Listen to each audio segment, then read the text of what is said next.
नमस्कार, मैं निशांत आपका हार्दिक अभिनंदन करता हूं युवा हित में। आज खास मुलाकात में हमारे साथ हैं भूमिहार ब्राह्मण एकता मंच फाउंडेशन के प्रवक्ता एवं राष्ट्रीय जनजन पार्टी से पुष्कर नारायण जी। सर, आपका हार्दिक अभिनंदन है सर हमारे शो में। जी नमस्कार सर। मैं युवा हित के तमाम जो सब्सक्राइबर हैं, जो दर्शक हैं, आज मैं अपने संगठन और पार्टी दोनों की ओर से उनका हार्दिक अभिनंदन करता हूं।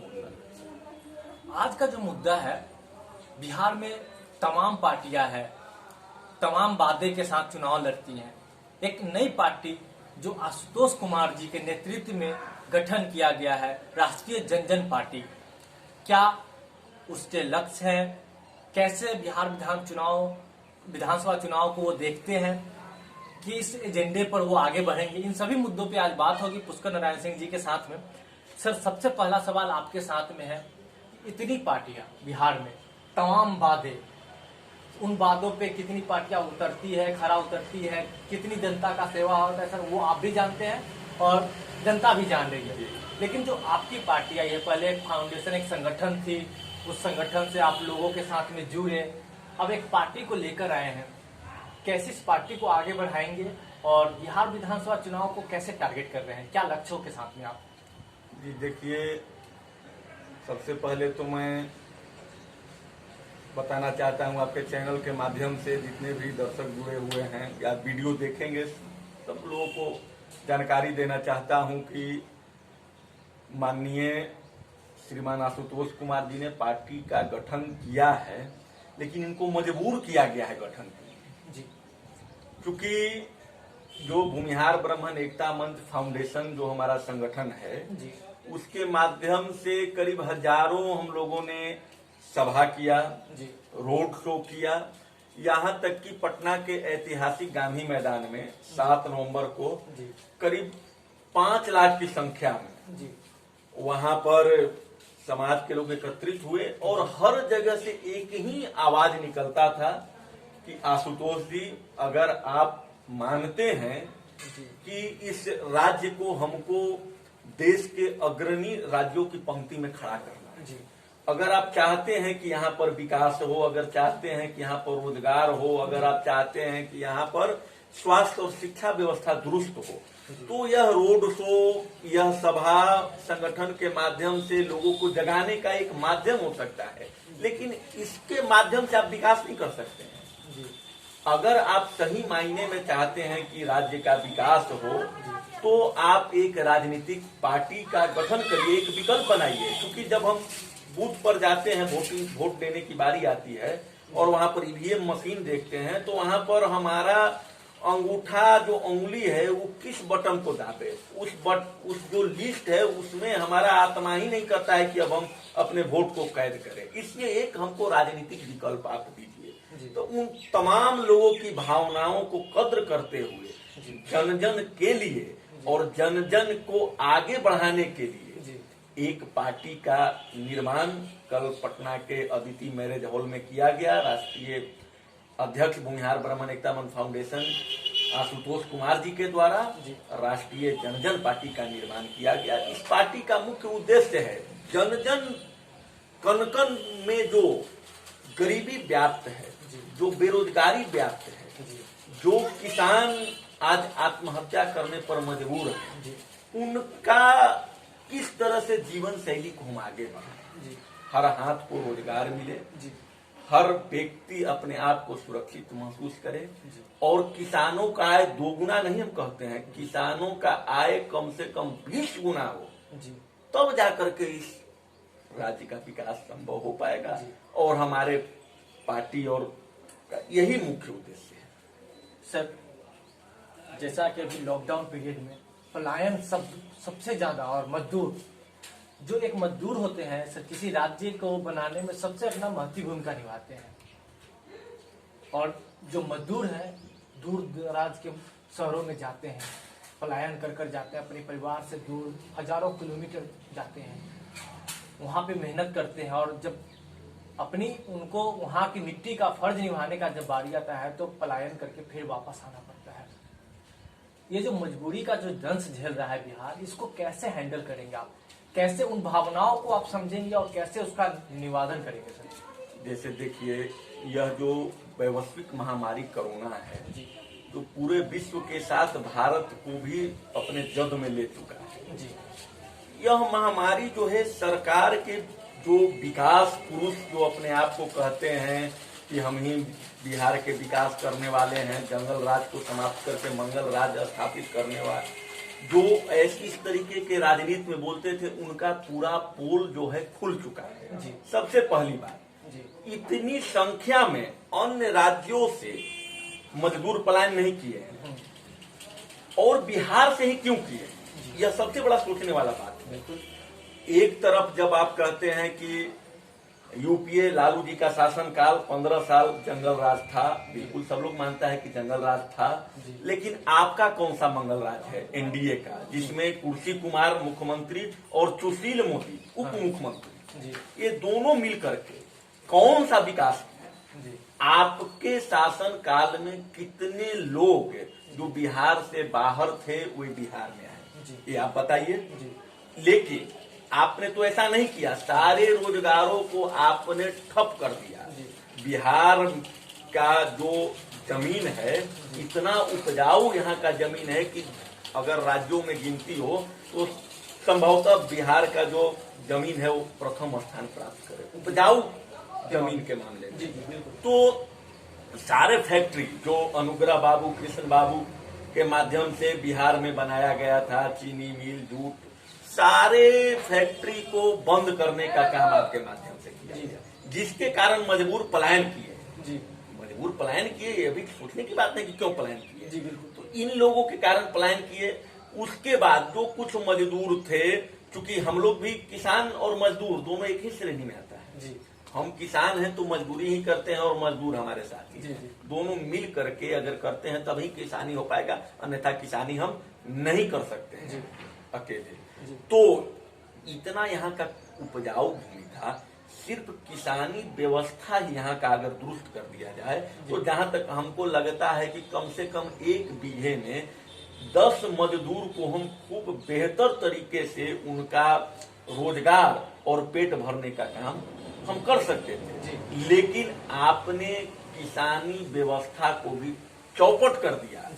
आप न्यूनतम समर्थन मूल्य तय करते हैं, उस तय करने में वो लोग रहते हैं जिनका 7 पीढ़ी आज तक किसानी नहीं किया है, जिनका एक भी बाप दादा या परदादा कभी खेत में नहीं उतरे हैं। अरे जब टाटा या अन्य जो कंपनियां हैं एक रुपया का सुई भी निकाल देती है, 50 पैसे का कोई चॉकलेट भी निकाल देता है, तो उस पर एमआरपी लिख देता है कि इससे कम में ये नहीं बेचा जाए। और किसान अपने खेत में जब अन्न उपजाता है तो इसको तय करने वाला दूसरा कोई होता है।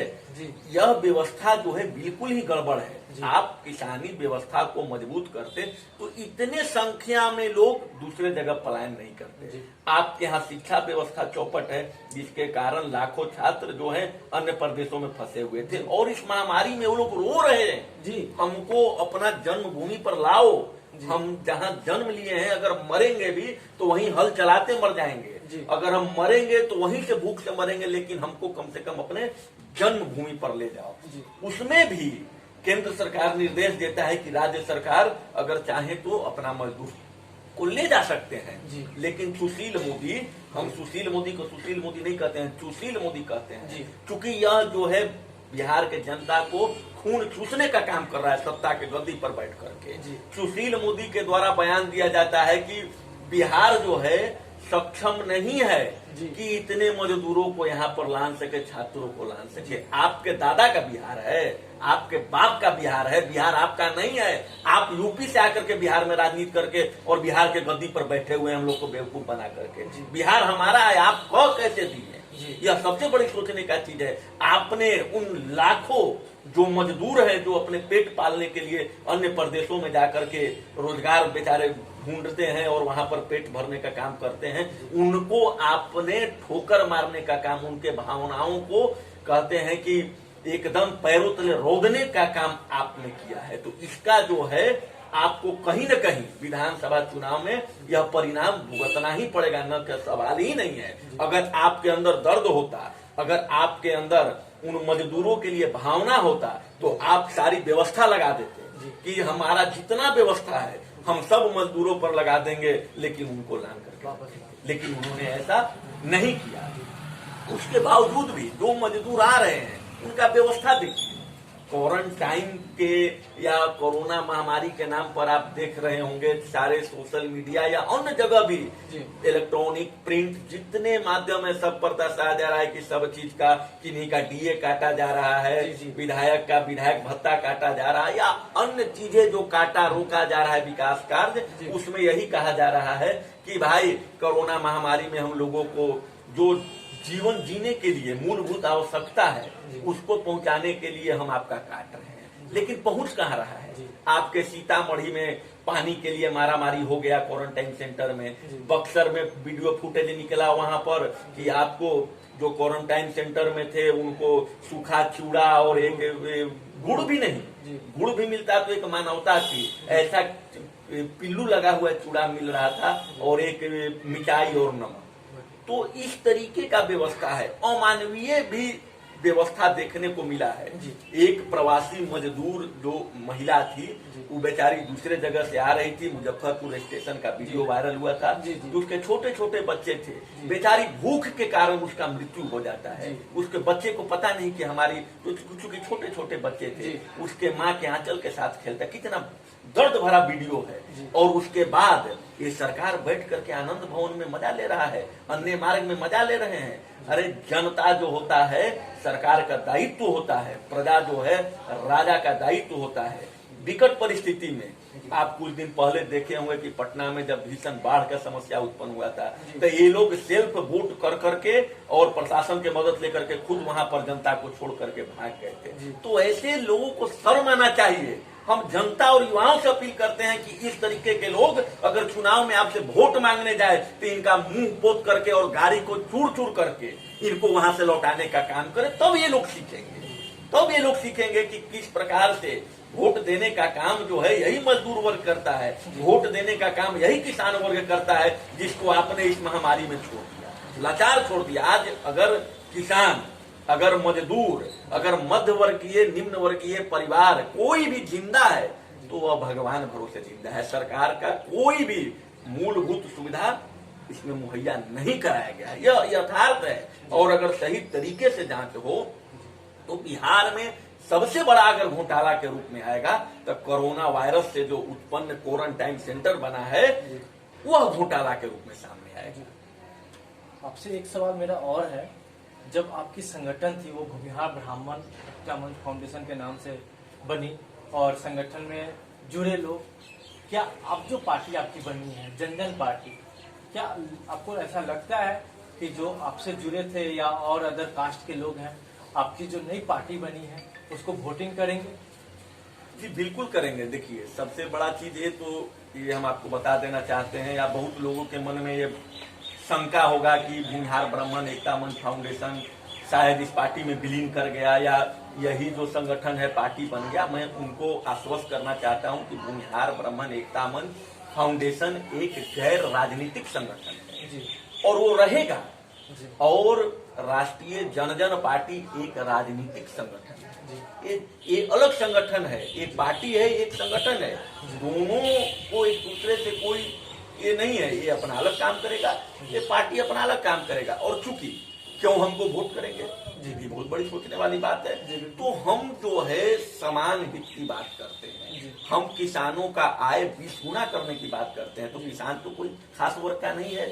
हम जो बिहार विगत 30 सालों से जाति के नाम पर, सिर्फ जाति के नाम पर यहाँ नरसंहार हुए, जाति के नाम पर तमाम रोजगार सृजन होता है। आप देखे होंगे कुर्सी कुमार जी का जो ऑटो वाला स्कीम आया था, जाति के नाम पर बांटने के लिए, वोट बैंक के नाम पर, सिर्फ जाति के नाम पर। इस जाति के राजनीति को, बिहार के राजनीति को एक ही मायने देने का काम है और वो है विकास, विकास, विकास। इसके सिवा हम लोग का कुछ अलग ये ही नहीं है। हम लोग का मांग है कि भाई जो भी गरीब तबका है जी। आप आरक्षण उनको दीजिए। जी अब जीतन राम मांझी, अब आपको रामविलास पासवान, ऐसे लोगों को आरक्षण देने का कोई फायदा नहीं है। उस समाज में, जो पासवान समाज में सही मायने में जो पिछड़ा है, उनको आप आरक्षण दीजिए ना। और उसके लिए हम लोग जो दलितों की बस्ती में जाएंगे, जी आज से करीब 1.5 साल पहले ये जो 2019 का हम लोग भूमिहार ब्राह्मण एकता मंच फाउंडेशन संगठन भी चलाते थे, तो दलितों का कभी भी विरोध नहीं करने गए हैं हम लोग। जी जी हम लोग दलितों को बसाने का काम किया है। जी। जब सरकार के पास किसी भी प्रकार का इंफ्रास्ट्रक्चर नहीं था, उस समय दलितों को पेट भरने का काम हम लोगों ने किया है। जी। तो विरोध तो हम कर ही नहीं सकते हैं। ये कभी भी इनके मन में नहीं आए कि हम लोग इनके विरोध में थे और हैं। हम लोग इनके साथ खड़े हैं। जी। अगर आज भी आरक्षण जो है गरीबी के आधार पर मिले, तो गरीब कौन है? जी आज भी देश में गरीब की संज्ञा उन्हीं को दी गई है जिनको एको कट्ठा डंडा जमीन नहीं है। गरीब वही जी, है। बिल्कुल। और हम उन्हें उसी के लिए मांग कर रहे हैं कि गरीबी के आधार पर मिले। बिल्कुल। अब रामविलास पासवान जी 4 टर्म अपने सांसद रहे हैं, मंत्री रहे हैं, बेटा है, पत्नी है, कहने का मतलब कि पूरा परिवार है सांसद है, लेकिन आरक्षण तो आप ही ले रहे हैं। इनका कितना भी एकाध वीडियो हम कह रहे हैं आपके युवा हित चैनल के माध्यम से कि किन्हीं के पास, आपके जितने दर्शक हैं, किन्हीं के पास एकाध वो वीडियो ऐसा मौजूद हो रामविलास पासवान जी का, जीतन राम मांझी जी का, चिराग पासवान या कितने भी दलित नेता हैं जो एक दलित बस्ती में जाकर के लोगों को आरक्षण का मतलब बताने का काम किया। जी आरक्षण राशन, किरासन और इंदिरा आवास को नहीं कहते हैं। जी। आरक्षण एक मौका है कि आप कम नंबर लान करके भी अच्छे इंस्टीट्यूशन में आपका नामांकन हो सकता है। आप कम नंबर लान करके भी अच्छे नौकरी में जा सकते हैं। तो कितने दलित नेता इसको समझाने का काम किए हैं। और अगर सही मायने में ये दलित के हितैषी होते तो इस लॉकडाउन के पीरियड में जब इन दलितों के पास रोटी का समस्या हुआ था, तो कितने लोग रोड पर निकल करके रोटी बांटने का काम किए हैं। लेकिन हमारा संगठन जो है, आपको पूरे बिहार से लेकर के यूपी में देख लीजिए, दिल्ली में देख लीजिए, महाराष्ट्र में भी देख लीजिए, मतलब कहने का मतलब है कि पूरे देश के कम से कम 80% राज्य में हमारा संगठन जो है उनको रोटी और जरूरी सुविधा मुहैया कराने का, मतलब दवा के लिए पैसा नहीं है तो जितना बन सके। हम ये नहीं कहते हैं कि एक आदमी 1 करोड़ रुपया खर्च करे, क्योंकि हमारा क्षमता ही नहीं है। जी। हमारा जितना क्षमता है उससे कहीं ऊपर उठ करके हम लोगों ने मदद करने का काम किया। उसमें कहीं जातीयता नहीं है, कहीं जातीयता नहीं है। आप देख सकते हैं 1 लाख से कम उसका सोशल मीडिया पर पोस्ट नहीं होगा जो हम लोगों ने दलितों को मदद करते हुए किया है। तो ये लोगों को कहने की बात है कि ये सिर्फ भूमिहार समाज की बात करते हैं, नहीं, ऐसा बात नहीं है। हाँ, हम अपने समाज की जरूर बात करते हैं। हम ये बात करते हैं कि अगर किसी के थाली में 4 रोटी है तो उसका 2 रोटी छीन कर हमको मत दो, लेकिन हमको भी भरपेट भोजन दो, हमको भी भरपेट भोजन दो।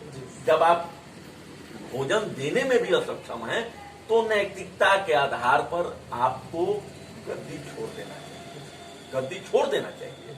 इसमें कहीं कोई दो राय नहीं है। आपने 15 साल जंगल राज करके सत्ता में आया और सत्ता में आकर के महान जंगल राज चलाया। और फिर वही आप विकास की बात करें ना, आप कुछ दिन पहले देखे होंगे कि पटना में पोस्टर वार चला, जंगल राज, महाजंगल राज, इस तरीके के। अरे आप विकास राज्य की बात करें, हम जंगल राज देख चुके हैं, उसमें कहीं कोई शक नहीं है। लेकिन आप मंगल राज का कुछ डाटा दीजिए ना कि हम इतने जो नवयुवक हैं उनको रोजगार दिया, इतने जो है जो बिहार से बाहर पलायन कर गए हैं वो बिहार में आकर के शिफ्ट किए हैं। एक हम लोग को अभी तो ये है आत्मसम्मान है। अगर अन्य राज्यों में फैक्ट्रियों से धुआं निकलता है तो वहां पर बिहारी मजदूर का खून जलता है। अगर बिहारी मजदूर प्रण ले कि देश के किसी भी कोने में हम काम नहीं करेंगे तो मैं आपको गारंटी के साथ बोल सकता हूं कि 90% कल कारखाने बंद हो जाएंगे। उनको चलाने के लिए जो प्रतिभा है, जो ताकत है, जो पावर है, वो बिहारी मजदूर में ही है। और बिहारी जो पढ़ के यहाँ से निकलते हैं उनमें है। हम प्रण ले ले कि अन्य राज्यों में नहीं काम करेंगे तो उनका धुआं निकलना बंद हो जाएगा। ये मैं बताता हूँ। आपसे एक मेरा आखिरी सवाल है, क्या अपील करना चाहेंगे आप मेरे चैनल के माध्यम से बिहार के उन युवाओं से, बिहार के उन लोगों से, उन जनता से कि आपको वोट करें और किन मकसद के लिए वोट करें? देखिए, हम आपके चैनल के माध्यम से हाथ जोड़ करके और सारे जो युवा हैं, खास करके युवा ही जो हैं वो इतिहास को बदलते हैं। जी संघर्षों की